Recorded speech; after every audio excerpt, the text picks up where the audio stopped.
नमस्कार आपण मानक ओएसई ओडिशा को स्वागत। आज आम इंग्राजी 30 टी मेथडर गुरुत्वपूर्ण प्रश्न विषय आलोचना करें कहि जदि चैनल टी सब्सक्राइब करना सब्सक्राइब करनी नुआ नुआ वीडियो अपडेट पाइबाई देखा बेले धैर्यर सहित देखूँ और बुझा भूलु ना। आस देखा एक नंबर रे कौन दे। Number 1 the terms like anecdotal records, assignments and projects are mainly associated with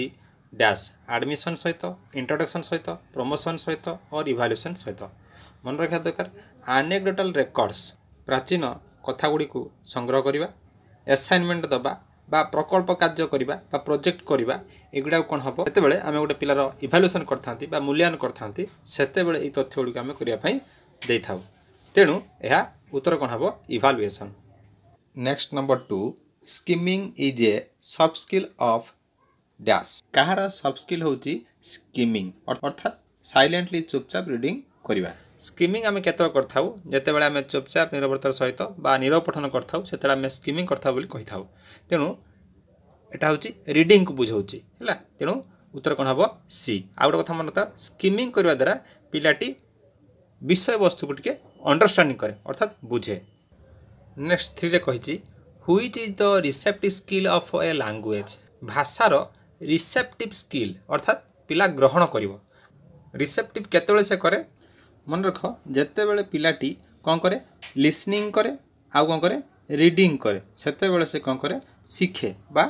पाठ ग्रहण करे। तेणु आंसर ऑप्शन ए हबो listening and reading. Receptive skill को छाड़ी देले आउ गोटे स्किल अछि प्रोडक्टिव स्किल। एथिरे कौन हबो प्रोडक्टिव स्किल ले कौन आसीबो स्पीकिंग आउ राइटिंग अर्थात से मन भावना को से अन्य पाखे प्रकाश करिवो। नेक्स्ट 4 रे कहिछि summarising note making and reporting हैला। समराइज करवा नोट मेकिंग करवा और रिपोर्टिंग करवा are associated with dash skill केउ स्किल सहित बा दक्षता सहित संपृक्त। मन रख जेते समराइज करू नोट मेकिंग करू बा रिपोर्टिंग करू आम कौन करू लेखि थाउ ता माने राइटिंग स्किल सहित संपृक्त। तेणु answer is D writing. Next 5 रे कहिछि होलिस्टिक इवाल्यूएशन माने होची सामग्रिक मूल्यांकन of learners is done by कहा द्वारा करा जाए बा किपरि करा जाए मन रखता होलिस्टिक इवाल्यूएशन सब बेले कंटीन्यूअस एंड कॉम्प्रिहेंसिव वे रे करा जाय था। तेणु answer option C is the right answer. 6 रे कहिछि what step does a teacher have to undertake to facilitate reading habit of a learner अर्थात लर्नर रो रीडिंग हैबिट को बढ़ाया बा पढ़ा दक्षता को बढ़ाया कि प्रकार सहयोग से करें कि प्रकार देख ए कही रीडिंग न्यूज पेपर्स हाँ रीडिंग करने द्वारा न्यूज पेपर पिलार रीडिंग हैबिट बढ़े। लाइब्रेरी रीडिंग हाँ लाइब्रेरी जब जाकि पढ़ला तेरे भी ता दक्षता बढ़। पिक्चर एंड मैप रीडिंग ए हुए ता माने all of the above answer is D. Next 7 which of the following is not associated with writing skill केउटी राइटिंग स्केल सहित संपृक्त नुहे केउटी देख पेंटिंग एठी उत्तर हेबो एठी पिक्चर मैचिंग टी हबो नाही कहीं आमे जतबेले गोटे पिला को लेखिबा सिखै थाउ ताको आमे प्रथमे गारा पकाइबा गोल करिबा वक्र रेखा आंकिबा आदि सिखाई थाउ किंतु एथि पई आमे ताको परिबा ड्राइंग कर चित्र आंक पिक्चर मैचिंग कर पिक्चर मैचिंग कले से लाइन टाणिला तापरे डॉट जॉइनिंग डॉट को मध्य जोड़िले से लाइन करवा शिखिबो बा कर्व शिखिबो किंतु पेंटिंग बेले से केवल रंग देव अर्थात चित्र थिबो सेथिरे से रंग देव। तेणु यह राइटिंग स्केल सहित एसोसिएटेड नुह। नेक्स्ट 8 कहिछि the technique like recitation story telling and dialogues are associated with technique जो अच्छी रिसाइटेशन हो कि स्टोरी टेलिंग हो कि डायलॉग हो एटा को कहा सहित संपृक्त अच्छी माने तो ये जो कथा गुड़िक मुख्यतः आम कही थाउ ता माने लिसनिंग करवा एवं स्पीकिंग करवा अर्थात सुनिबा तापर आमे कहिबा। तेणु आंसर इज कौन हम D listening and speaking. Number 9 रे कहिछि in elementary level the teaching of a composition should be free guided both of the above none of the above. Composition writing मन रखता रचना जो आम पिला शिखई था प्राथमिक स्तर में सेते बेले आम कौन एक गाइडेड वे आम शिखाइबा दरकार अर्थात एक निर्दिष्ट परफॉर्मा को यूज करके आम शिक्षा दान करवा उचित ता माने आंसर इज बी गाइडेड कारण से प्रथम थर पर लेखिबा आरंभ करथाय सेथिपाई आमे गाइडेड मैनर शिखाइबा दरकार। नेक्स्ट 10 कहिछि the teaching of grammar should aim at focusing on आमर जो ग्रामर जो शिक्षादान कर तार मूल लक्ष्य प्रकृति कौन गिविंग रूल्स टू लैंग्वेज हाँ यहाँ भी ठीक अच्छी लैंग्वेज विभिन्न नियम विषय शिखाइबा राइटिंग लैंग्वेज करेक्टली यहाँ भी ठीक अच्छी स्पीकिंग लैंग्वेज करेक्टली यहाँ भी ठीक अच्छी तब डी रे कही लैंग्वेज स्किल्स एंड फंक्शंस यहाँ किंतु उत्तर है कहीं आम जो ग्रामरटा शिखाई था से लैंग्वेज विभिन्न स्किल अर्थ एवं जो तीनोटी अच्छी सेगुड़िक लैंग्वेज स्किल आ फंक्शन रे जीव तेणु आंसर इज डी। नेक्स्ट 11 कही the term exposition in English teaching related to dash study of English language was made compulsory by dash option A Wood despatch B Sargent report C Macaulay's minutes and D Kothari commission Bharat में प्रथम थर पर English language पढ़ा जावाकू बाध्यतामूलक करा जायतिला केबे मन रखता 2 February इन 1835 bye Lord William Bentinck किंतु इंग्लिश लैंग्वेज को कंपलसरी करिया पई जे रिप्रेजेंट करथिले से होचंदी के बाबिंगटन मैकाउलेस एवं तांको नाम अनुसार यार ना देथिला कोन होची मैकाउलेस मिनिट्स। नेक्स्ट 13 रे कहिची the first principle of selection and gradation of structure is dash कहूची जे सिलेक्शन आ ग्रेडेशन रो जो स्ट्रक्चर अच्छी तार फास्ट प्रिंसिपल केउठी केउठी मन रख सिंप्लिसिटी है simplicity is the fast principal of selection and gradation of structure. Next 14 कही when English is taught by connecting sounds and letters जेते बेले इंग्रजी शिक्षा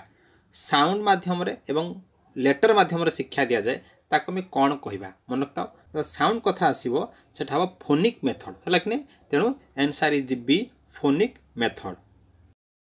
नेक्स्ट 16 कही brainstorming helps in brainstorming मान हूँ पिला कौन कर चिंता कर कल्पना कर भाव से ब्रेन स्टॉर्मिंग जहाद्वारा कि से तार जो एक्टिविटी देती तार उत्तर को से पाइबा चेष्टा कर तेणु ये ब्रेन स्टॉर्मिंग क्यों साहाय्य करे ना आइडिया क्रिएट कर आइडिया जेनेरेट कर अर्थात answer option is A generating idea. 16 कही multilingual character of India has made English अर्थात भारत में बहुभाषाभाषी धर्म रे इंग्राजीर कार्य कौन अर्थात भारत में विभिन्न भाषा रही से इंग्राजी भाषार स्थान कौन मन रख इंग्राजी भाषा एक लिंक लैंग्वेज रूपे कार्य करुअछ अर्थात विभिन्न भाषाभाषी मध्य संपर्क स्थापन करिबारे साहाय्य करुछि तेणु answer option is A link language. 17 कही tactile learners are by nature अर्थात जो मैंने स्पर्श द्वारा शिक्षण कार्य संपादन करथांती से माने किभली प्रकार नेचर थांती मनता से माने बहुत चंचल अर्थात तांकर sense of touching is very fast and they know by touching the instrument or things or matters that means hyperactive. Next 18 रे a teacher is said to be well prepared for a diverse classroom when she or he has आमे कहबा जने शिक्षक बा शिक्षयित्री पूर्ण रूपे बा ठीक रूपे एक डाइवर्स क्लास रे